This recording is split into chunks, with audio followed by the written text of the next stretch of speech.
Yeah, yeah, yeah, come and take a look at the snow. Bright white as far as your eyesight goes. Come and take a look at the fields of snow. I'll just get my coat, then we're good to go. Come and take a look at the lake. Let's have a quick skate before it gets late. Come and take a look at the frozen lake. Put your clothes on, mate, don't make that mistake. Greetings, holiday shoppers. There are now 150 shopping days left until Christmas, and you know what that means. That means it's time for another episode of Christmas Creeps, your one-stop shop for holiday movies and TV shows all year round. We've been away for about a month and a half, but you know, welcome back, friends.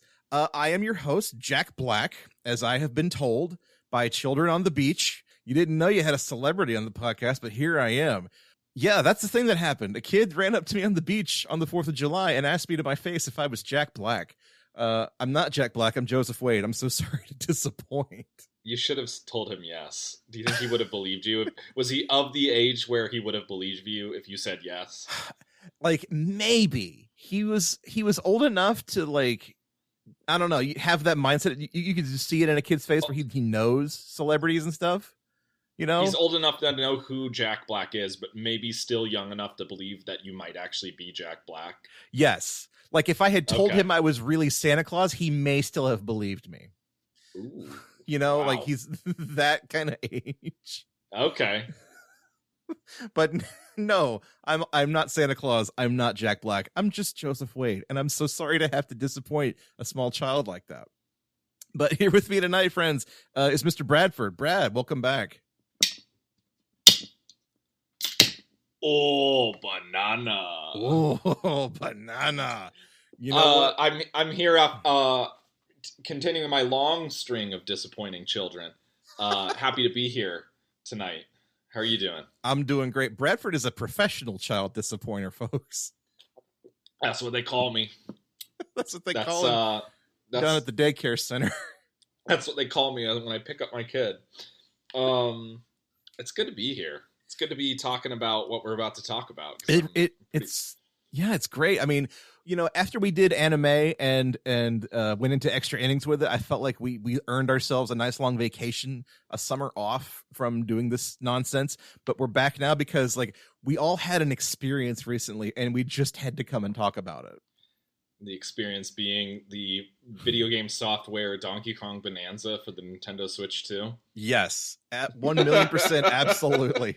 Like, let's not even front. Like, we're going to talk about video games tonight, friends. And if you're on board with us, great, come along for the ride. If not, I'm sorry. We'll be back with a regular episode at some point soon. Probably. Maybe. Like, you know, if anything, Christmas Creeps, friends, is a show for Bradford and I to talk about the things that we like and sometimes pretend to acknowledge the gimmick that we've built for ourselves. And how. But we did remember and discover, and also a listener reminded us that there is, in fact, a Christmas episode of the Donkey Kong Country TV series that we can talk about tonight. And boy, howdy, if that's not as much of an excuse as I need, you know, I'm surprised we've gone this long without talking about this. Yeah, it's right up our alley, isn't it? It is completely right up our alley. And I don't know why we've held off on it until now, but I'm glad we did.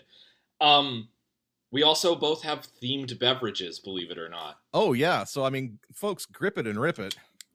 Yes. All right. Bradford, Bradford, what do you have tonight? I have a 3-notched berry Gosrilla. It's an Imperial Gosa with raspberry and blueberry. It is a hefty boy. It's a pint can as well, so we're gonna have a good time. Nice. How about you? I have a Victory Merry Monkey. This is from last Christmas, friends. So this is the last one in the fridge. You're double on theme. This is. I don't think you could come up with. I mean, if it had like notes of banana, maybe you would be even more on theme. But unfortunately, no, because this is a Belgian-style ale with cranberry, orange peel, cinnamon, and nutmeg. But it's also a 10% ABV, so I'm going to be having a very good time tonight. Wow. Yeah, mine's 9.5, so we're gonna have a blast. We're gonna have a barrel blast here. We're gonna have a barrel of laughs tonight, friends, and I hope you have a good one too. Okay. So- Are you Donkey Kong Country, the TV series? How familiar are you with having watched this on syndication on your local UPN station? I remembered that this was a thing when we were kids. It was out there in the world, but I don't think I ever saw more than like 10 minutes of it in the wild. Same. It always came on at like the weirdest time slot. It was like weekdays only. You would basically only see it if you were homesick. Right. Well, I think they knew what they had, and it was weird because I was all about Donkey Kong Country as a kid. Oh, me too. And I was all Absolutely. about cartoons as a kid. Never really did much with this one personally. I think part of the reason is it came out. So Donkey Kong Country, the first, came out for the Super Nintendo in what, 1994, I think. Sounds right. And when it came out, I was obsessed. When the sequel, Diddy's Conquest, came out, also obsessed. By the time 3 rolled around, I think I was over it. And then the cartoon series came out well after part 3. So at that point, okay, yeah. So at that point, must be it. Yeah, like the first season came out in 1998. Right, and 3 came out in 97. I want to say. Yeah. Confirm that. And then the season so this show lasted 96. Yeah, that's right. And this show ran for 2 seasons, the second season of which came out in 2001, which is where this episode comes from. So weird. Yeah, I was well past interested in 2001. Right. But we can also talk about that because much like Rap City Street Kids, this episode of TV came out in a post-Shrek world. And boy, oh boy, does it show it. It's not aged particularly well. If you're unfamiliar with this television program, you can find it on YouTube. But if you know Reboot, for example. Yes. It's very much of a kind with Reboot. It's kind of it's computer animation. I believe it's also the first television show to be fully done with mocap, believe it or not. Mm-hmm. It's early computer animation done on a budget, which means you got low textures, you got chunky kind of stilted animation. They're trying their best, maybe. Pixar, this ain't. No. So it's definitely has not aged particularly well. But I think there's a certain charm in that. All of these indie games that have like chunky PS1 graphics are coming out now. Maybe it's about time we get a television show with chunky early aughts, this is more like late 90s computer animation. Can't believe this came out in 2001. Yeah. Yowzers. Yowzeroo. But what I think is charming about this show, just the animation style, is like, I think we use 3D Studio Max as kind of a shorthand for crappy CG animation, but it has that look.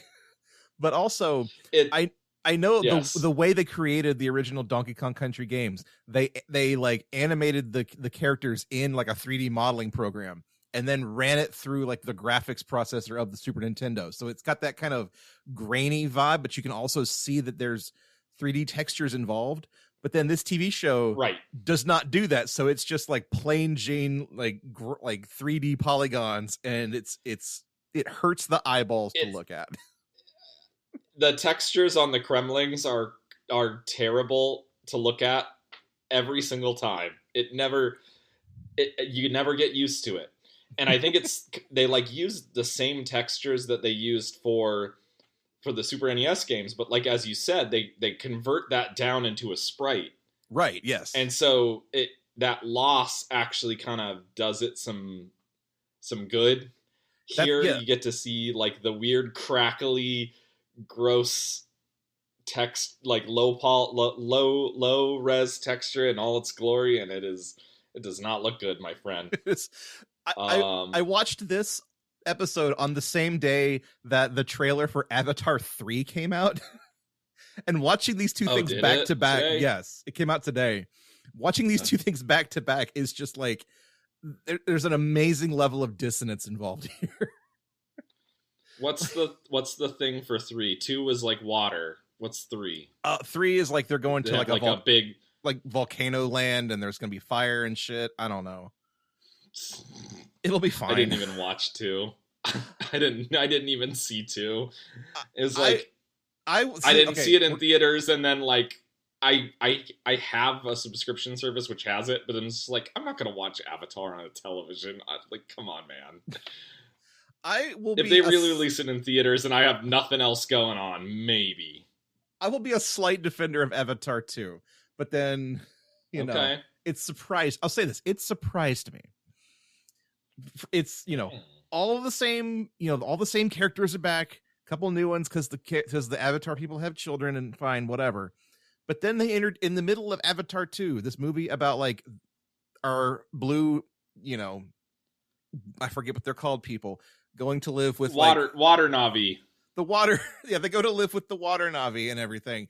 And along the way, one of them meets an angry space whale, and for like half the movie, it just becomes about the angry space whale. And this was my favorite part of the entire movie, to the point where I wished it had just been a 3-hour movie about an angry space whale. That sounds better than what I had thought. I would watch a movie about an angry space. Is the whale in space, or is it on the planet? No, it's on the planet. It's like this planet's version of what a whale is. So it's like an alien looking whale. It's not a space whale because it's not in space. It's on a planet. I know, but it's in space compared to where we are, Brad. It's an alien whale, okay? Okay, that's better. See, when you throw around the term space whale, I think it is a whale flying through space that is capable of space flight, and that sounds great. Okay, no, it's not like the space whales from like the Star Wars Rebels TV series or whatever the hell those things are. It's not like that. That's what is it Guardians of the Galaxy where there's like a station inside of a dead whale or something, like a dead space whale? Yeah. Or am I thinking of something like else? No, you're thinking of the right thing. Okay. Yeah. That's kind of what I had in mind. But no, like the entire middle act of Avatar 2 is about an angry like sentient whale who goes on the hunt against like space whalers, and it's kind of great. Okay. But then Avatar 2 Greenpeace edition. Basically. But then the regular characters show up and like, oh, it's fucking Avatar again. So maybe I'll see part 3. Maybe there will be an angry volcano. I don't know. We're talking about Donkey Kong Country right now. So who cares? Bradford, it's close enough. Do you want to, for the uninitiated, for the people who are not into the uninitiated, this, explain the concept of Donkey Kong Country. Wow, where do I even begin, man? The television show, the character Donkey Kong, or the video game Donkey Kong Country? All right, we'll start from the top. There was a popular arcade game in the 80s called Donkey Kong. In the 90s, it got rebooted into a home console game called Donkey Kong Country, which was very well received. A couple years later, I guess for whatever reason, Nintendo and Rare decided to give the green light to a Canadian company to produce an animated television series by the same name called Donkey Kong Country. It is very much a budget, it's almost direct to syndication children's television show based on a video game property. Yes. Okay. Now, what I'll say is the first season was produced by Nelvana Studios, who we have discussed before, having produced a little special called A Cosmic Christmas, if you remember that. Yeah. Yep. Yep. They also did Donkey Kong Country. Season 2 was then farmed out to Hongguang Animation, who produced this episode. Their claim to fame, as I can see on Wikipedia, they produced a lot of the pre-Friendship is Magic My Little Pony series. Take that for what it's worth. Okay. But you got Donkey Kong and his buddy Diddy Kong. And their dad, their grandpa, Cranky Kong. Nice save. Yes. And it's all very questionable at this point, by the way, which we will get into shortly. But go on. I was about to say it's very questionable as to which Donkey Kong is the OG Donkey Kong, because I think Cranky Kong is the OG, and the main Donkey Kong in this is actually Donkey Kong Jr. Am I correct? Or is that was the That's what everybody supposed was modern cool 90s Donkey Kong Country Donkey Kong was originally DK Jr. Cranky Kong was the OG Donkey Kong. However, we'll get into it. Right. Because that raises other questions later that we will talk about. So we should have had the are you familiar with the Conversation DK Vines podcast? We should have had them on to clear things up for us. No, listen, Dr. Nick made the Gundam episode 2 hours long.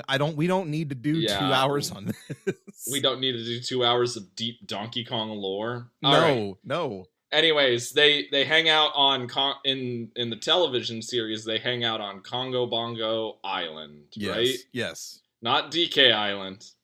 No, it's Kongo Bongo Island, where they guard the crystal coconut, which is some sort of obelisk of power. And Donkey Kong is the chosen one who has to protect the crystal coconut, because if it falls into the wrong hands, I guess bad things happen? ? I And suppose. his main nemesis, which is the same as his nemesis in the DKC. That's what the pros call Donkey Kong Country games. Is one King K. Rool or King K. Rool. He's a lizard guy. He's a big reptilian, also known as a Kremling. He's a big crocodile man, and he wants the crystal coconut all for himself. And he runs a paramilitary organization full of other crocodiles, and they're always trying to get that. They're after that coconut again. And then this beer is already hitting.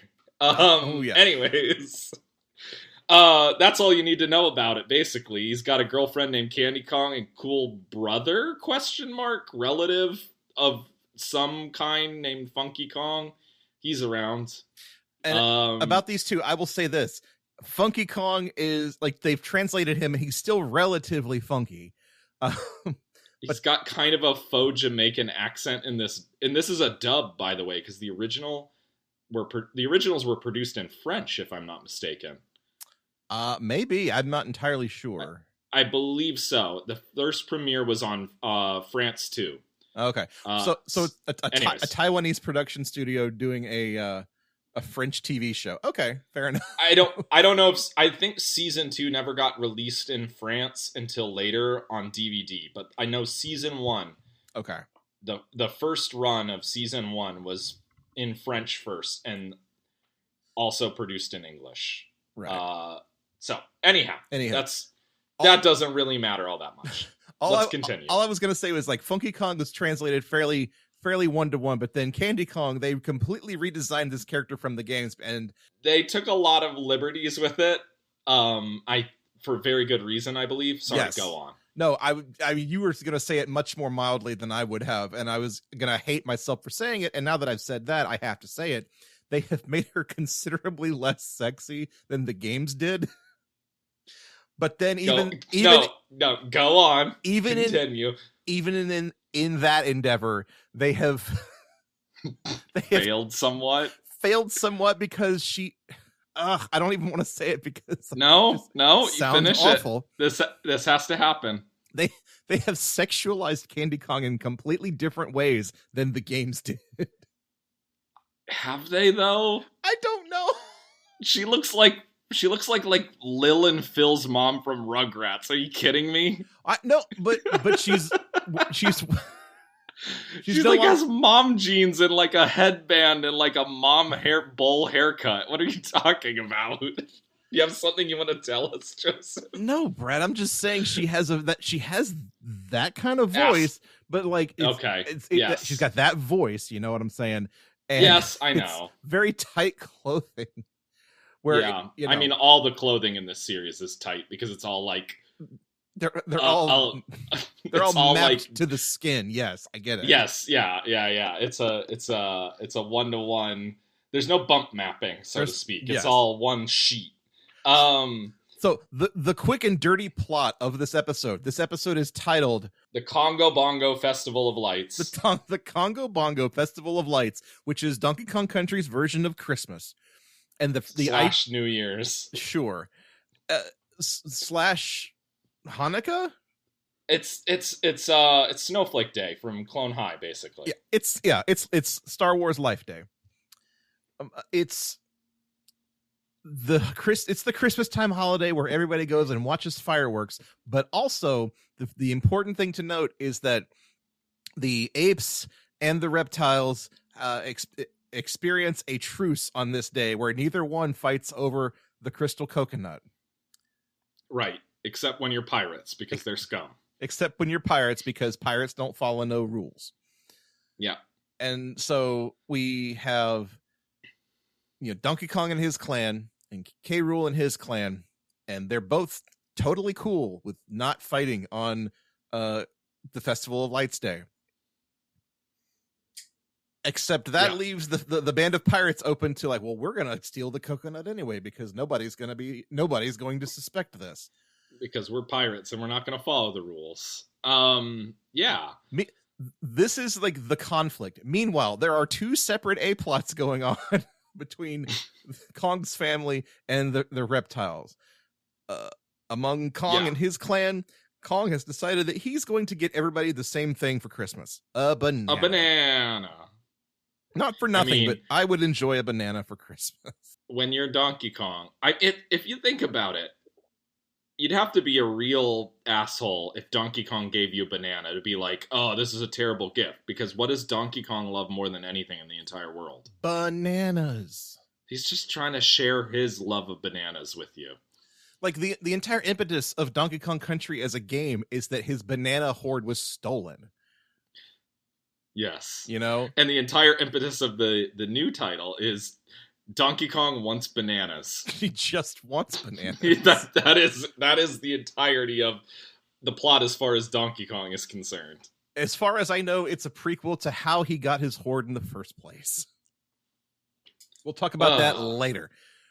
Meanwhile, Donkey Kong also discovers that everybody else is going to get him something very good, like an actual good gift for Christmas. An actual gift. Yes, he's getting a surfboard from Cranky and Funky. He's getting That's about it. That's everybody about else everybody else just intimates that they're getting him a really nice gift.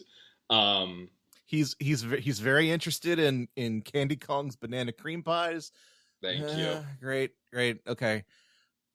So DK realizes oh geez, I need to think of something good to get people for Christmas because bananas are a bad gift. Or rather, you shouldn't just give everybody the same thing. It's like George Costanza gifting everyone the human fund. The human fund, yeah. Bananas for people. Yes. So the other A-plot going on is that all of the Kremlings are going home, and that just leaves General Clump, who is one of the big wigs, one of the regular characters in the Kremling army. The Krem army? Sure. Kremling army. He doesn't have anybody to go home to, so he's just kind of hanging out at the complex feeling sorry for himself. But he's trying to remember this poem that he learned as a kid. He can't remember the end of it. So he's trucking around the forest, just feeling sorry for himself, and he runs into Donkey Kong, who is trying to look for better gifts for all of his friends and family. And he was also supposed to be setting up the fireworks display. And what is Clump's favorite thing? His only thing that he likes about the holidays, the fireworks display. Oh no. So an agreement is reached where Clump will help Donkey Kong find an appropriate gift for all of his friends and family. And then Clump gets his he gets a front row seat to the fireworks display, and everyone is happy. Then we have a big montage of everybody goofing around and doing hijinks for a while. I also want to just stop and point out that somewhere in the middle of all this, Clump has an entire musical number where he sits down at a piano and sings a sad song about being alone at Christmas. So this is the thing for this series. Every episode has at least 2 songs. Did you know that? No, I didn't. Yes. I did not know that. I don't know why it's a thing, but very observant of them to kind of carry that forward into 2025 with the link to music, I guess. Oh, okay. I get what you're saying now. Yeah. Anyways, yeah, there's a whole musical number about how Clump has nobody to go home to for the Festival of Lights.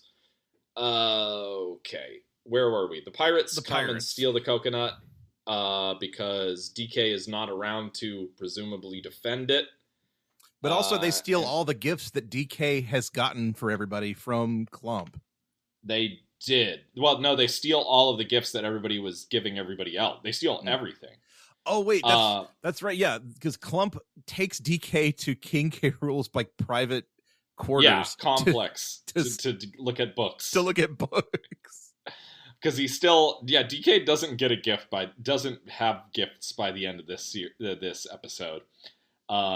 That's another little point. No, the pirates steal all of the other gifts, like the surfboard and whatever. Gotcha. Whatever everybody's getting, like what Cranky got Diddy, etc., etc. Sure. They steal all the presents. They steal the crystal coconut.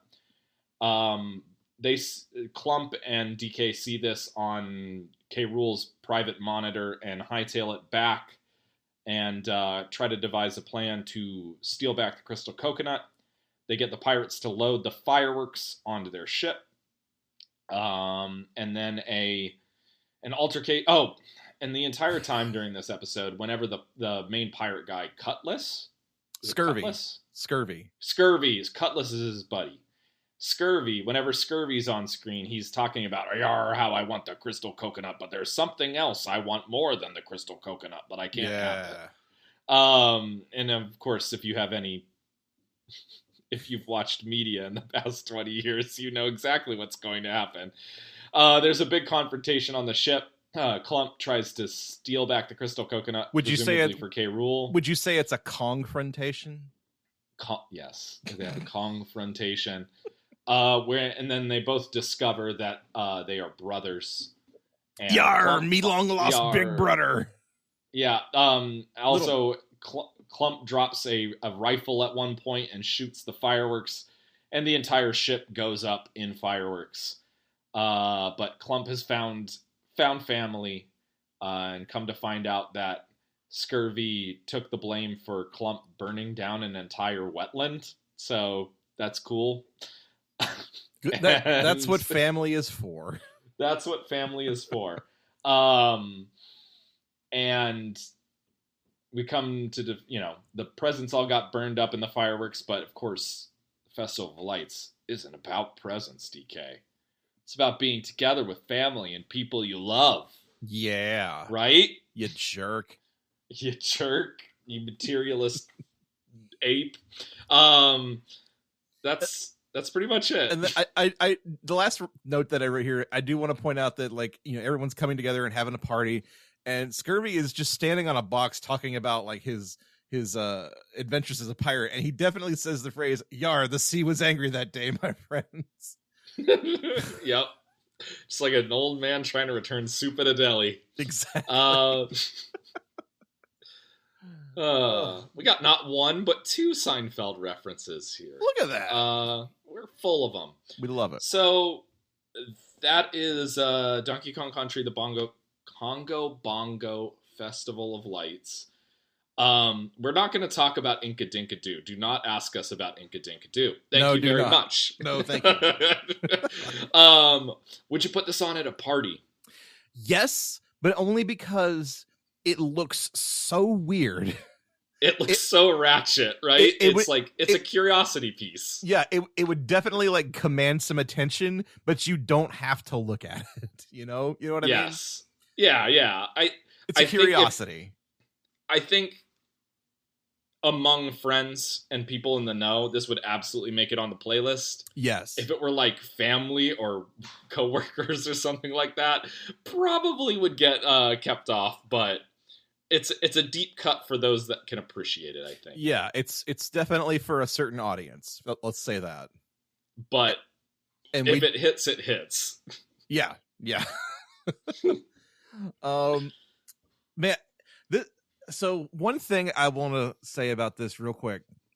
Yeah. I remember, in our days going to MagFest up in DC, mm-hmm. I think it was the last time I went to MagFest. It was 2019. Somebody put on a panel, and the panel was titled, I went and looked this up because I had to make sure I didn't imagine this. The panel was titled Buddhist Themes in the Animated Donkey Kong TV Show. Yes. Do you remember this? I remember it existing. Unfortunately, it was on a day that I couldn't make it there in time. I did really want to go to it very badly. Bradford, if you missed it, guess what? I did find the YouTube video that MagFest posted of the panel. Oh, that's right. They post VODs of this. Well, share that in the show notes, please. Yes, absolutely. But I want to say that to say this is like my most recent exposure to the show, and I remember this panel being standing room only. Like, it was packed with people because like a title like that has to be a joke, right? And they played it completely straight, and everybody there was ready to like be in on the goof.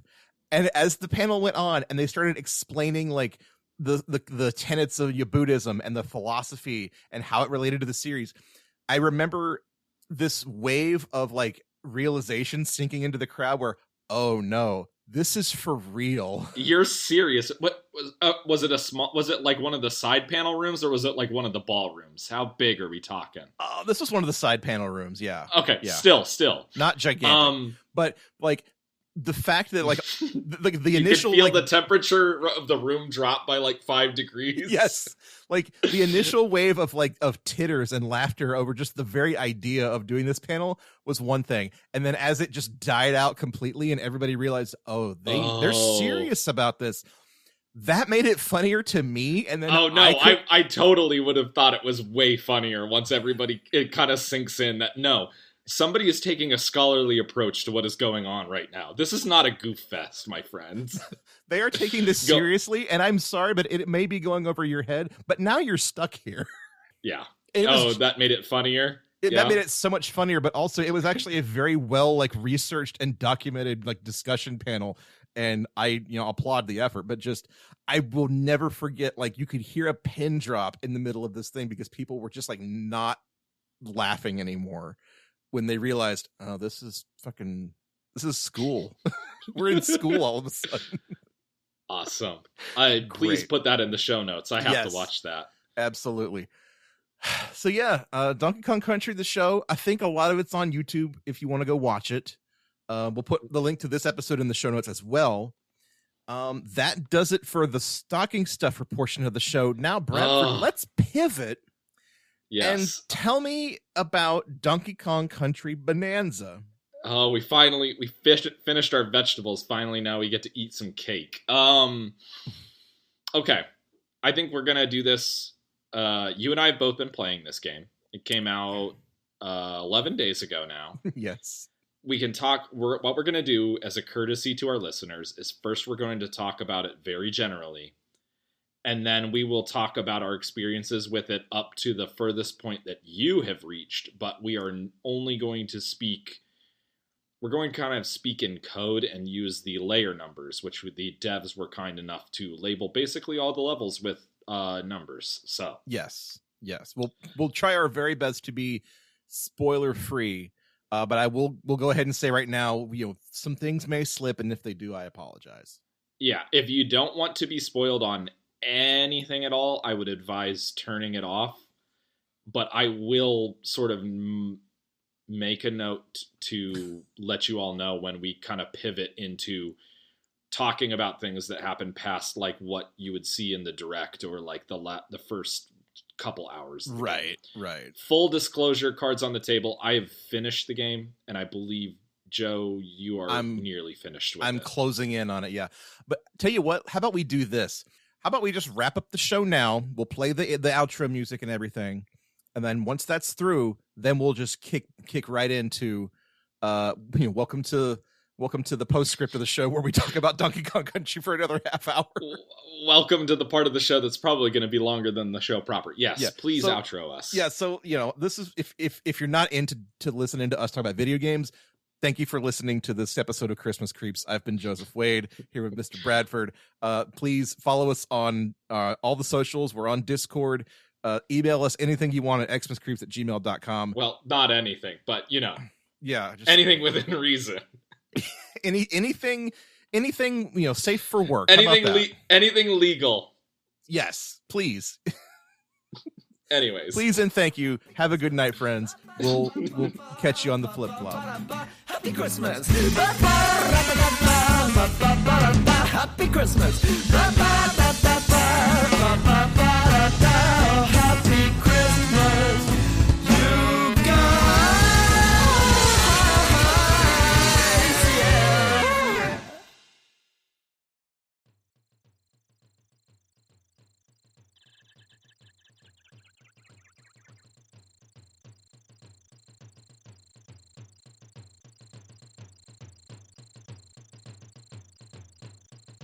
All right, now that those nerds have left. Yeah, let's get into it. Okay, so it's excellent. It's great. Oh, it's really good, right?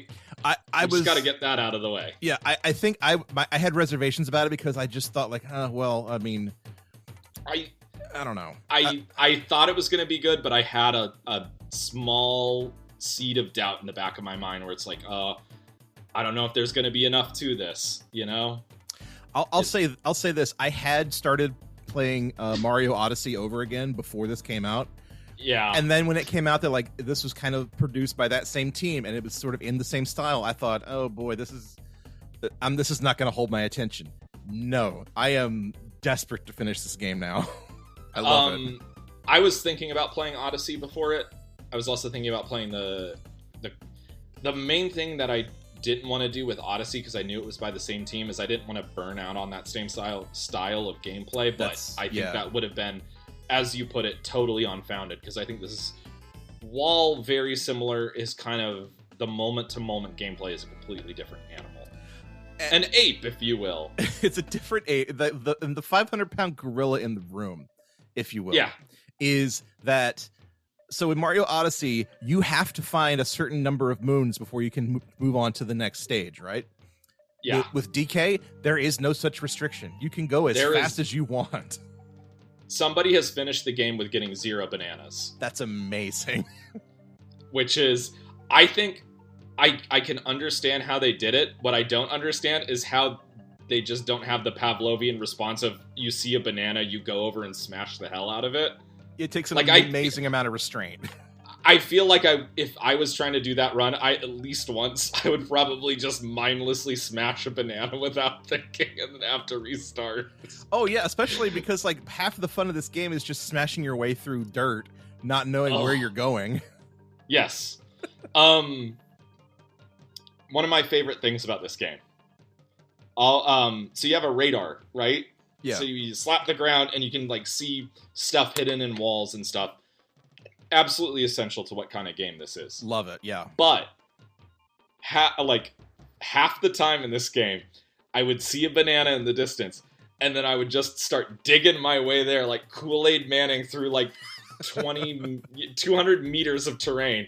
And then come to find out it's like on a cute little cliff somewhere with like heavily signposted stuff, so you could like walk around the edge of the cliff and get it. And I was like, oh.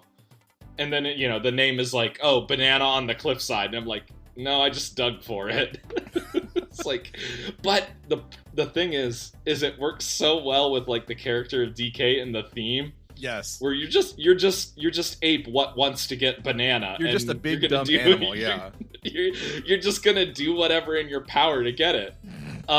It's fantastic. Like, I think they understood the assignment. Like, they saw how people played this, and they got it. Like, you can play this 2 different ways. You can totally play it straight and play it like a Mario Odyssey game. Yeah, and, there's like a legit, amount of platforming that you have to do to complete the game, but you don't have to do it all the time.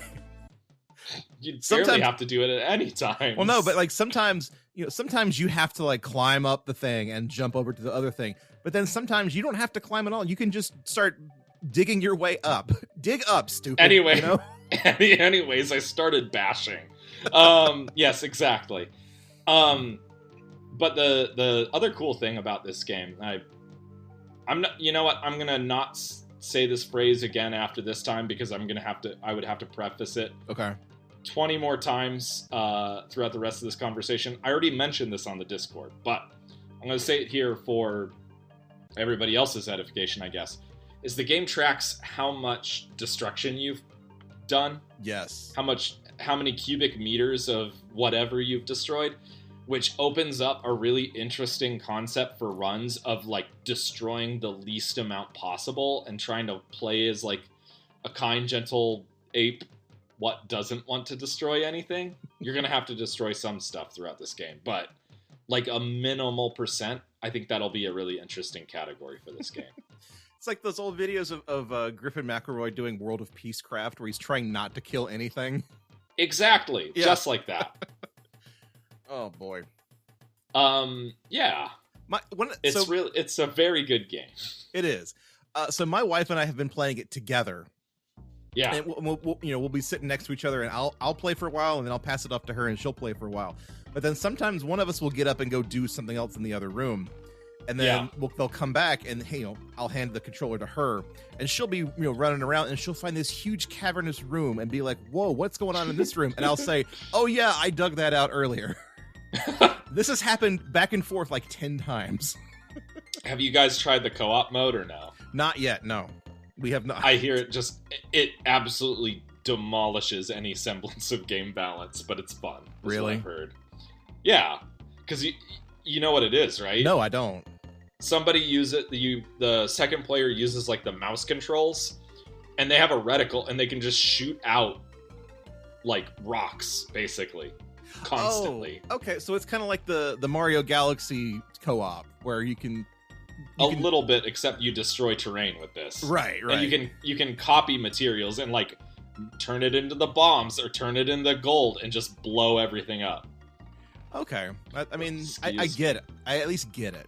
Have you Yeah. played around at all with the amiibo control? Or the amiibo You mean functions? I did.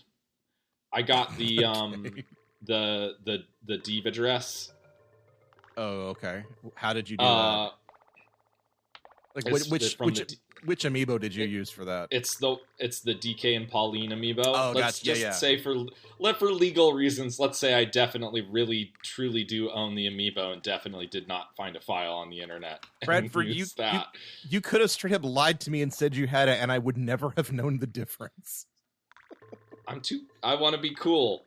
I want to do cool things. No. The only reason I asked is because we found like one of the amiibo guy, and Nikki was like, what is this? What is amiibo? What do I do with this? And I said, hold on a minute.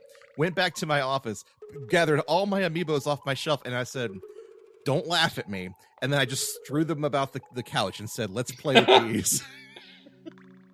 And it just gave you a bunch of different balls of different materials, right? Yeah, basically, yeah. Like the Dr. Mario one gives you the lift ball. The Luigi one gives you like a bubble or like a crystal ball. Oh, does it always give you the same ones for the same amiibo? I didn't know that. I think so. I didn't really try them more than once or twice, but the only one that I tried was my legitimate side order Pearl amiibo. I was like, okay, let's try a real amiibo and see what happens. And I got like a bomb ball, which was fun. Okay. Yeah. So yeah, she's a little gremlin, so it fits. But there you go.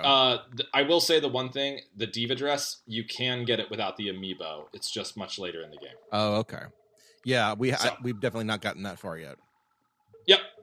Okay. Yeah. So, how do you think? Okay, before we get into like actual talking about spoilers territory, how do you think it stacks up in your opinion versus Odyssey? Well, I mean, I will say that they're even though they're similar games, I will say they're doing two very different things. But True. I think I'm just more into DK as, I don't want to say as a character because that makes Mario sound lame, but like, yeah, I'm into Donkey Kong more than Mario. No, I get it, and I'm the same way. I totally I'm more in the tank for DK than. But I like the idea. I like the idea of digging through layers of the earth and the whole Hollow Earth thing, where like there's different layers that have different themes. I like the way that the game is staggered and situated. Yeah. Yes, it's really fun, and it gives them like a lot of creative license to make really kind of wild layers, and it gives you that sense of adventure. You have a goal. You're trying to reach reach the Earth's core, so to speak, or the planet core. It's not ever explicitly called Earth. The planet core. And then the villains are really fun too. Actually, I really like the bads in this one. Oh, I'll say this: the bads in this are so much better than the ones in Mario Odyssey. The fucking rabbit gang or whatever. The rabbit sucked so much ass, yes. but the Void Co is a lot of fun. Void Co is tons of fun. Like Grumpy Kong, I really enjoy as a character. Yeah, I mean, even Poppy, but especially Void himself, are really good. Void's just like this little gremlin of an ape who, like, you take one look at this character, you know what his entire deal is, right? Oh yeah, absolutely. Like, it's so good. It's fantastic. I really enjoyed like the new characters that they came up with for this.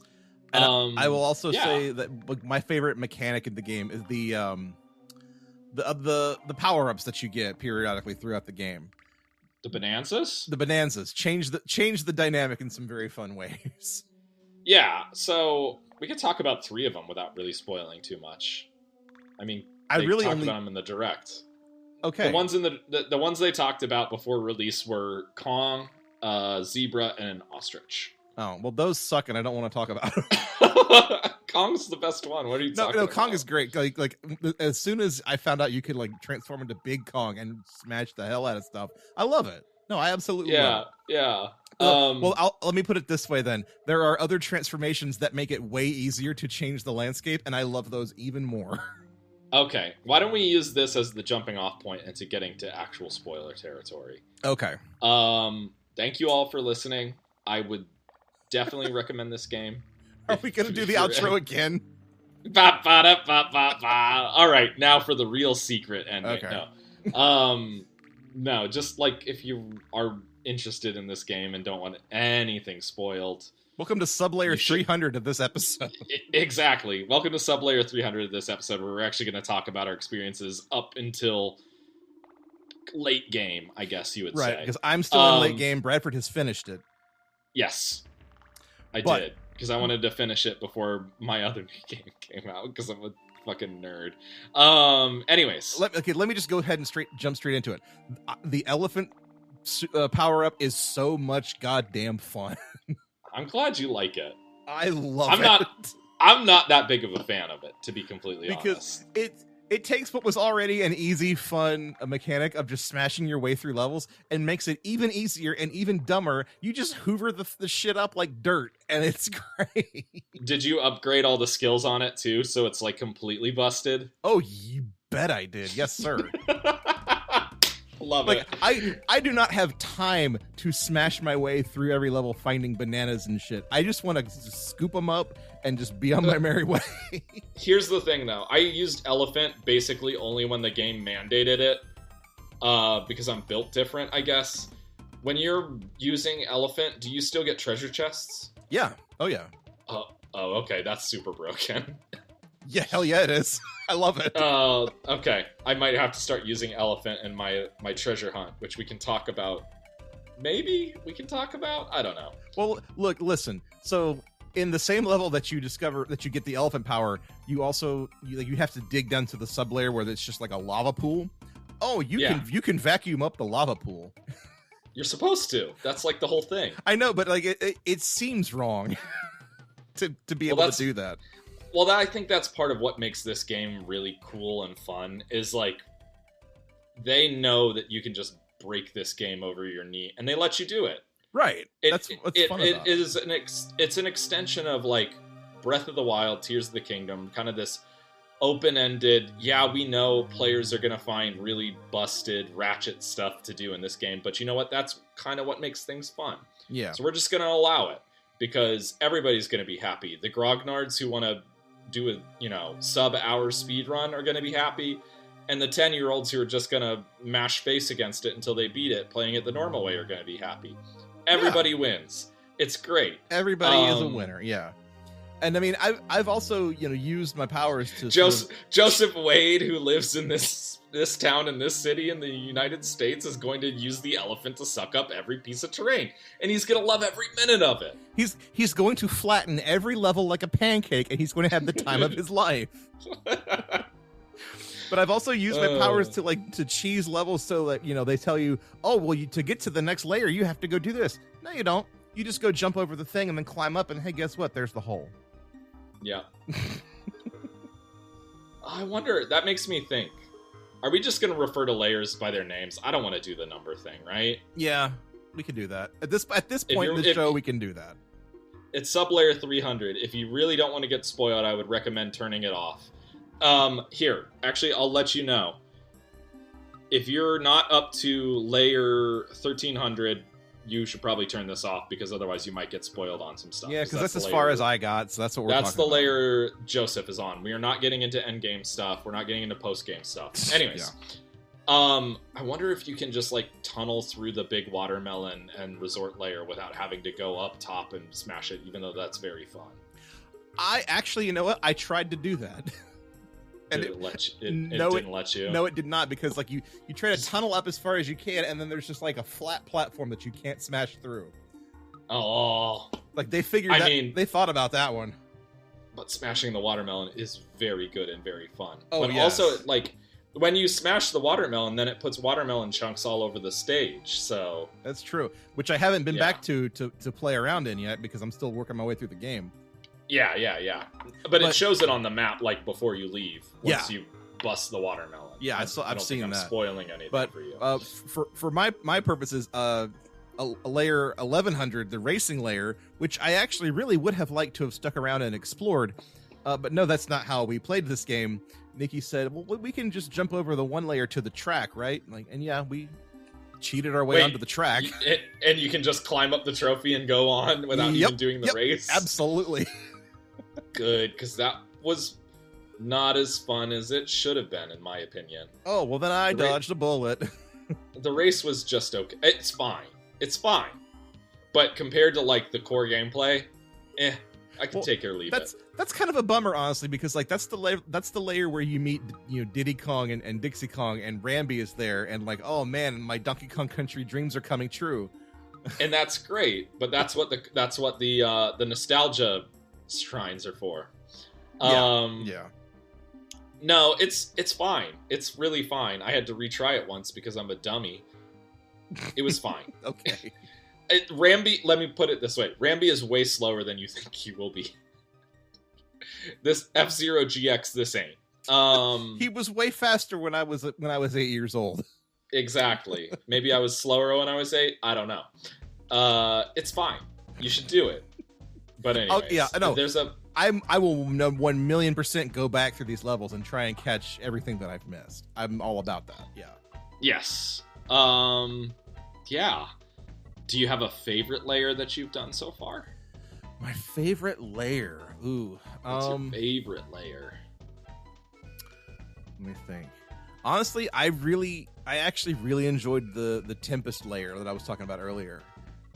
Interesting. I liked it. Once I figured out the mechanics of it and all, I just I love this. Just having to run around with carrying things on your head to hide yourself from the raining lava was not so much fun. But once you got the elephant power and you could scoop up everything, oh no, great. Loved it. It's pretty fun, especially the last bit where you're trying to get the weather observation tower or whatever, where the bird lives. Yes. Yeah. That was a cool platforming That's sequence. A good little bit. My favorite was probably Radiance with the snakes, where you start out in complete darkness and you have to turn on the artificial sun. Yes. And then it gives you the shadow and light mechanic, which I thought was a lot of fun. That has a couple of the shrines where you have to use the light mechanic drove me crazy, but once I figured out the trick, I felt super smart. Yeah, it had a little bit of Zelda going on in that layer. Yeah, exactly. And then I just really liked the theme of the layer too, with the snakes in the desert and crystal everywhere. I thought was super cool. Yeah, where they're all crystal artisans. I thought that was nice. I love when they tell you yo, we're crystal artisans. We love these crystals and the art that we can make. Oh yeah, I'm gonna break it. I'm gonna smash it immediately. Well, that's the banana for smashing stuff in that layer is how much crystal can you smash. So yep. I also really like Pauline's outfit for that layer. The outfits. I want to share like my best outfits on the Discord, but I don't want to spoil anything for anybody. Yeah, maybe save that for like maybe next month when everyone's tired of this game. We'll do that. But there's some really fun outfits for both Pauline and DK. And let me just say, I actually really like Pauline's characterization in this game, because every time you stay in like your hideaway, you get a little snippet of dialogue, and you know what? Never once did I think it was like obnoxious or grating. It was very cute. No, it's always I liked cute, it. Yeah. I liked it a lot. And I liked it a lot. And now here's the part where we can start talking about like DK lore, because like this is definitely supposed to be like a prequel to the whole Donkey Kong thing, right? But Cranky's there, right? I know, but Pauline... Like Pauline is 13, but Cranky's there. Yeah, it's weird. You know what it is? It's your dumb lizard, not you personally, but it's your dumb lizard brain trying to force a timeline on a series that doesn't have one. And like I think we have to take the Mario tack, where it's like it's all a stage play and there's no real continuity and everybody's just there to have fun and put on a show, right? Yeah. Maybe. Well, in that case, Pauline is played by Pauline's daughter, Pauline Jr. I mean... Okay. Oh! She keeps talking about her grandma. Oh, really? Oh my goodness. How did I never put that together? I think it actually is supposed to be OG Arcade Pauline's granddaughter. God, that doesn't make it any better.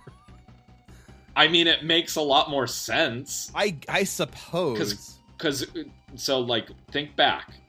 Cranky is supposed to be OG Arcade DK. Right, fair enough. He is Donkey Kong's grandpa. Okay. He's Cool DK's grandpa, right? Right. Pauline in DK... I can't believe I'm saying this shit. Pauline in DK Bananza talks about her grandma all the time and, like, the singing tips that grandma gave her. Okay. So I think they're both the grandchildren of the arcade, but DK Jr. is the son of... But so hang on, let's bring Mario Make Odyssey. it stop. Let's bring Make Mario it stop. Odyssey into this, because in Mario Odyssey, Pauline is the mayor of New Donk City. So, But does this happen before or after Odyssey? Is the question. Oh, okay. I was gonna say this could happen before Odyssey. I was gonna say Odyssey takes place 70 years before the events of this game, but okay, I see where you're saying. You don't know that. This Pauline could be that Pauline as a child. We don't know. So Odyssey Pauline either could be OG Grandma Pauline, or it could be Odyssey Pauline on DK's back, depending on whether this takes place before or after. Is this a legacy sequel to the OG Donkey Kong, or is this a prequel to Mario Odyssey? The world may never know. Oh, I don't think it matters, because it doesn't matter. Nobody cares, but it's fun to talk about because we're on a podcast. It is fun to talk about. But no, yeah. this is a fantastic game, because every new level gives you something different to play around with, and it's everything I wanted out of a Donkey Kong game, honestly. They really outdid themselves. I thought that the mechanics were going to get stale. I was worried that it was just going to be more of the same, but they really do manage to... I don't know why I thought this. They really managed to mix it up. I see a lot of DNA from other recent Nintendo games in this, especially Splatoon. Oh yeah, I can see that. A lot of the visual design, a lot of the audio cues, but also a lot of like the gameplay where like you're just like changing the landscape and using it to your advantage. I think a lot of Splatoon's design influenced what you see in DK Bananza. And two, it also kind of takes the same approach to like the nostalgia as Mario Kart World, where like a lot of like the old Donkey Kong Country music shows up in this, and it just hits that little nostalgia center in my brain, and I love it. It sure does. It sure does. Yeah, we haven't talked. I think we recorded our last episode right after Mario Kart World came out, if I recall. Yeah, but I don't think we didn't get into it because we were already too busy talking about other stuff. Right. I think it came out so that episode came out June 10th. So it would have been a couple of days after the Switch 2 came out, and you were very antsy to get away from the show to play Mario Kart, which I understand.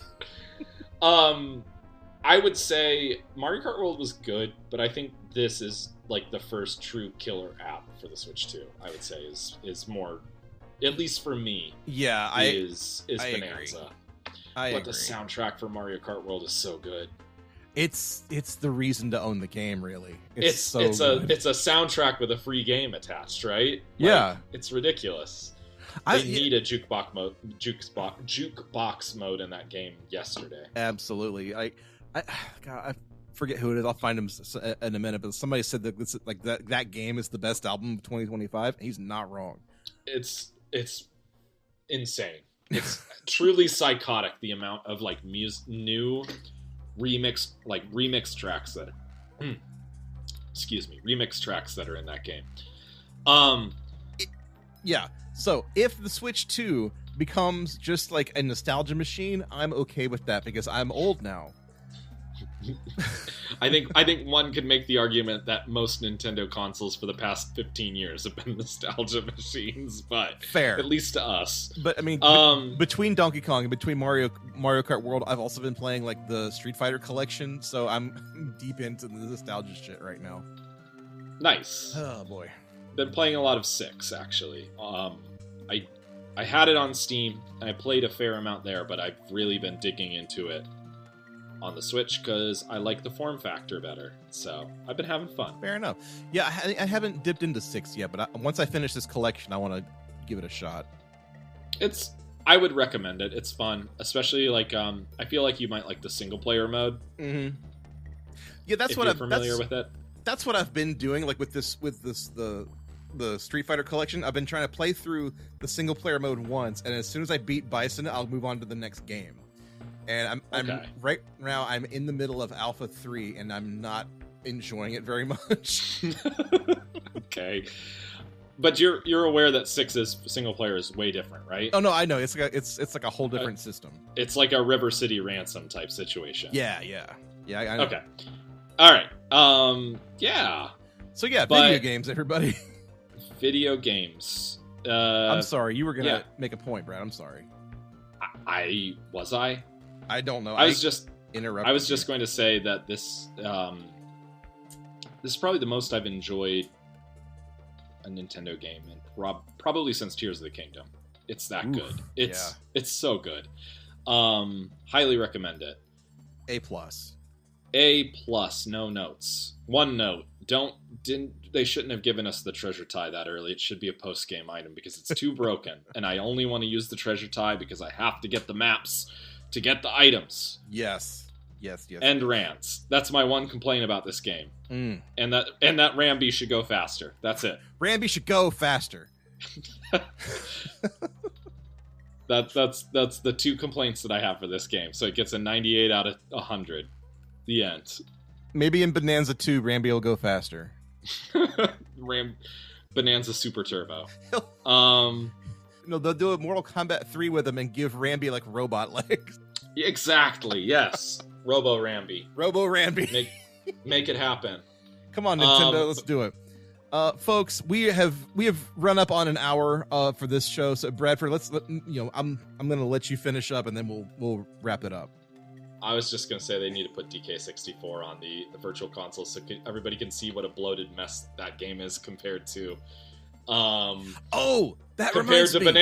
but I'll play that garbage. That reminds me. The other game this reminded me of was Banjo-Kazooie, and that's not a bad thing.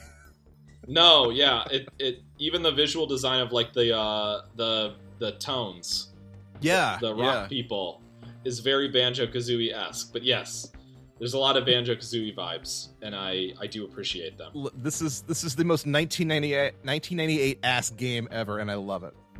Yes. So thank you for listening, friends. This is the true ending of this podcast now. You've made it to Sublayer 400. Welcome. Now we're going to talk about the deepest of DK lore. I'm your host, Mr. Brett. No. Go on. Now the Thank Wreck-It you for Ralph listening. podcast can begin. Right, we didn't even get into how Wreck-It Ralph this feels. There's even like a straight up Wreck-It Ralph like level in this game, and I loved it so much. Yes, Where yes, there is. Where like it's like a challenge mode where you literally just have to destroy a building, and I'm like, this is Wreck-It Ralph right here. Would you say you're gonna wreck it? I am gonna wreck it. And that's what I said in the Discord. I said I feel like the makers of this game saw Wreck-It Ralph and said, let's just make that game. And you know what? It actually works. We have a bit of a history of Wreck-It Ralph here on this podcast, because God.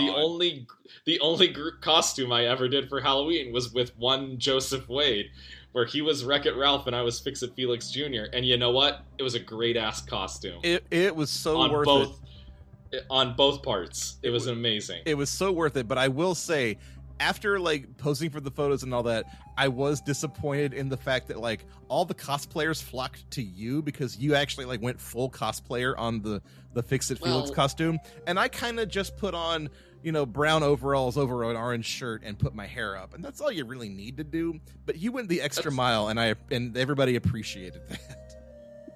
Well, I mean, Fix-It Felix Jr. has a lot more accoutrements than Wreck-It Ralph, who has overalls with one button, whatnot attached, and a plaid shirt. Yep. Whereas Fix-It Felix Jr.'s got the whole rigmarole with the golden hammer and the hat and all that. So they're just attracted to the golden hammer. What I'm saying is I felt like Wreck-It Ralph in that moment. Oh. I would have given you the hero medal, so don't you sweat it. Aw, you're such a pal. Anyway, yeah. Thank you for listening to this stupid podcast, folks. This really dumb podcast. I'm so sorry if you've made it all this way. If you haven't gleaned anything from this episode, I truly apologize for having wasted an hour of your life. Yeah, they could do worse. Yeah, you could be waiting on the next Hardcore History with me. I don't know. Hey, so we're gonna try to do more episodes coming up because, you know, fall is right around the corner, and that means it's the best time of the year, which is home for the horror days. So we're gonna start ramping up for that pretty soon, so get excited. I command it. Do we have any Dog Days of Summer on the docket? We can certainly find some, but I will tell you, one of the things that excited me most about Comic-Con is that they did announce Air Bud Returns coming out next year. Yeah, but that's not going to be a Christmas movie, right? It can't be. Can it? It might just make a new generation of Buddies spin-offs. Who knows? Yeah, so we'll get the fourth Buddies Christmas movie at some point. But they announced it at Comic-Con, right? Right. Is it supposed to be like an ironic thing now? No, it's like Air Bud was never cool, right? It's a legacy thing. Now, too many young people care about Air Bud now for them not to leave that money on the table. As a real thing, not as like an ironic, oh, I liked the dog playing basketball movie as a child. No, see, that's the thing. I think this is a Morbius situation where everybody's treating it ironically except the studio, who just sees dollar signs. That's what I'm asking. That's where I'm going with this. Well, okay. Then I think you're absolutely right. We're on the same page. Okay. Now we're on the same page. Yeah, no. I cannot wait to see it fall flat on its face in the box office. That would be very good. That's not... I worry that's not the world we live in anymore. It's probably not, because too many people are going to be morbidly curious about what the Air Bud reboot does. There's going to be too many podcasts out there that have to cover it. It's going to be the problem. I feel like you've just pointed the gun at our own face, Joseph. Well, you know... And with that... I have to inflict grievous bodily harm on myself somehow. All right. I feel like we've wasted enough of your time. Thank you so much for listening. We know you have a choice when it comes to what you listen to, and you've listened to this garbage all the way to the end. So, for that, here's a little something for you. A golden banana. Ooh. A banandium gem. Ooh, banana. Banana. Oh, yeah, one final thing about Donkey Kong Bananza. And then Yeah. Every time Donkey Kong eats a banana, the rhythm of him chomping down on the banana is the exact rhythm to the Yub Nub song from Return of the Jedi, and I can't get it out of my head. Well, now I'm not gonna unhear that, so thank you for that. Boy. My favorite little visual detail, maybe of the entire game, is the animation of when a character gifts Donkey Kong a banana, and he like slaps his cheeks in excitement, like he's so excited and surprised that he somehow gets a banana, even though this is like the 5th quiz that he's finished in the game, and he knows it's coming. That is good. That is very good. I love that little goofball. That, but 10 also, out of 10. But also, whenever someone gives him like his next objective or point, and he like you're just seeing DK from behind, and you can tell he's giving him a thumbs up, but you can't see it. Okay, love it. Okay, good game.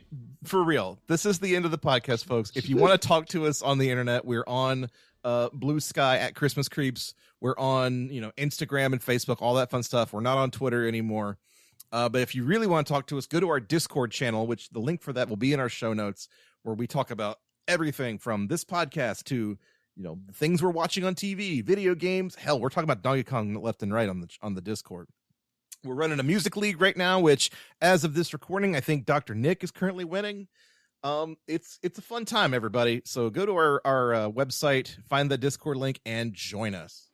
Am I forgetting anything, Bradford? Nope, that's pretty much it. Excellent. Well, thank you for listening, friends. I have been Joseph Wade for Christmas Creeps. And I'm Bradford. Creep it real, y'all, and we will see you in August. Have a nice evening. Bye. Happy Christmas. Happy Christmas.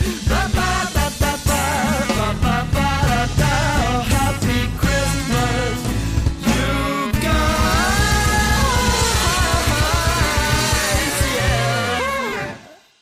Yeah. Banana.